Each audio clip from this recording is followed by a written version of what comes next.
yanunulibwa tuwone omusango, yanunulibwa owone geyena. Street preaching, also known as open-air preaching or public preaching, is an ancient method of proselytizing a religious or social message that has been used by many cultures and religious traditions. However, today it is usually associated with evangelical Protestant Christianity, as seen on many streets of Kampala.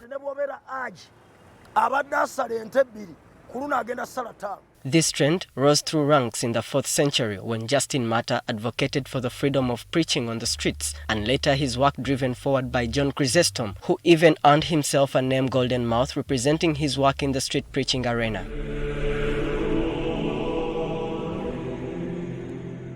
It is upon this backdrop that the spread of street preaching became popular. Although much of this is done on open streets, we found one that actually took an ulterior path of open-air preaching, taking it down to the ghettos. Jevin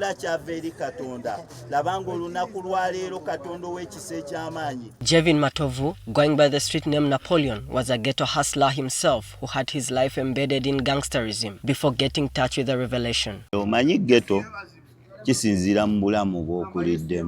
It is the struggles we go through in life that lead us to the ghettos. I grew up with a single mother. Therefore, I had to also look for my own ways to survive, which was majorly collecting scrap. Matovu, whom we found in one of the ghettos in Kampala, known as Bamuda in Chisenyi, painted in art of graffiti, is a 32-year-old who lived in a ghetto life for 17 years and is a ghetto preacher who goes by the pseudonym of Ghetto Evangelist, both in the ghettos and on Instagram, where we picked his story from. Hallelujah. As many in the ghettos, his misery started when his father breathed his last. Matovu and his mother started moving from place to place in clamor for survival until they finally settled in Lutete on Gayaza Road. This affected his education journey. He started school at the age of 12. Mother used to go to work and she always left me at home. She was maid, so she used to earn little. The last money I got from my mother, she got it from their women's circle called Black. He then dropped out of school before making it to primary 7. Being mocked at school was one of the reasons he dropped out. The last class I passed was P3. The teachers used to point me out in the whole class and shame me as a slow learner.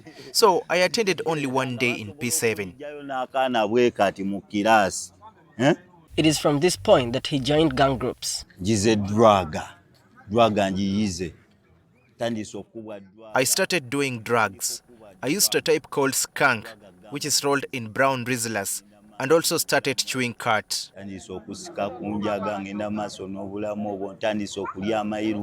After a short period, another tragedy befell Matovu.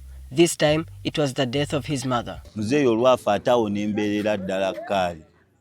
When mom died, I became more embedded in the ghettos because her passing really tore me inside, as she's the one who used to make me stronger. Nonetheless, these moments, you could say in faith, were building him for a purposeful life. He says it wasn't easy to change life and quit substance abuse. His turning point started at Divine Samaritan Church Magere in Seta Mukono district. I became a born again on 18th February 2023 at the vigil of my friend's father. In the beginning, it was not easy because I was an addict. I used to smoke 150 joints a week. Therefore, it is easy for me to preach in the ghettos because I know what they go through. I was one of them. Matovu, however, says that he was encouraged by the swift change in his life that he experienced immediately after surrendering his soul to God. To strengthen his vows, he disappeared from his friends for a year. I first disappeared for a full year. I started getting change in my life, which started with me getting around 600,000 that helped me rent a house. He endured through temptations and eventually reached a point of being handed the responsibility of supervising testimonies. And his first sermon of preaching went straight to the ghettos. I was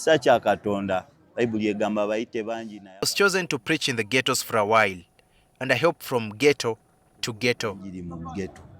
Reaching this stage of faith, he had completely changed. Now, Matovu had a legitimate job which could sustain his life. I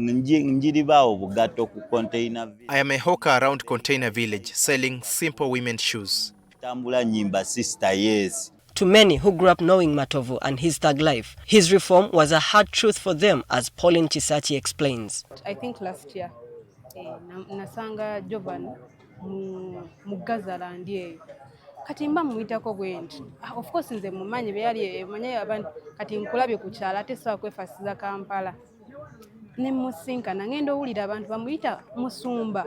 Yali ayinawo engoye z'abalagaalagaawo. Bamuyita Musumba. Nensuka ne ngamba siwulidde. Kati we nawulira nga bamuyise Musumba nenkyuka nentunula. Ne ngamba ono gwe bayita Omusumba. Ngamba wayi sabifaako naye nenzirayo ku kyala ne ngamba ab'oku kyala. Jovan sebe Kampala bamuyita Musumba.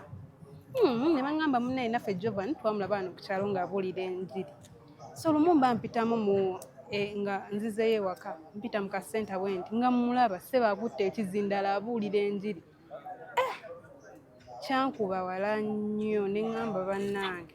Eventually, Chisache joined his team to preach in the ghettos and nourish the ghetto people's souls. Currently, Matovu works with a team of 5 people who include some ghetto youths whom he reformed that also gave us a testimony. Bananga obulamu bwo bwali bulemi. Nga ntuuse nga wenna kunyonyodde nga mbikoze kati nga tebinfuukidde ekirwadde. Nga newonsanga busanze era ogambirawo nti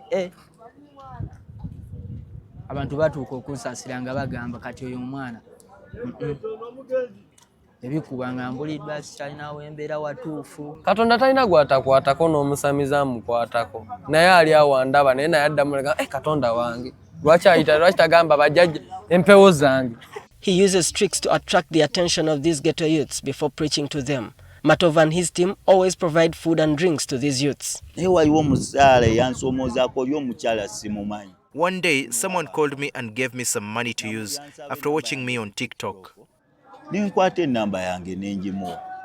One day, we went to a ghetto, gave out all we had, but it was not enough. When I asked the youths to pray for them, one told me he's hungry. I felt very challenged. How do you pray for hunger to go away? Matovu's efforts to transform the ghettos is starting to bear fruits, and he's still hopeful that one day God will use the voices of the ghetto youths to reach more people. Arafat Shafiq, NTV. Kubanga abantu batunuulira okufaanana kungulu naye Katonda atunuulira mutima.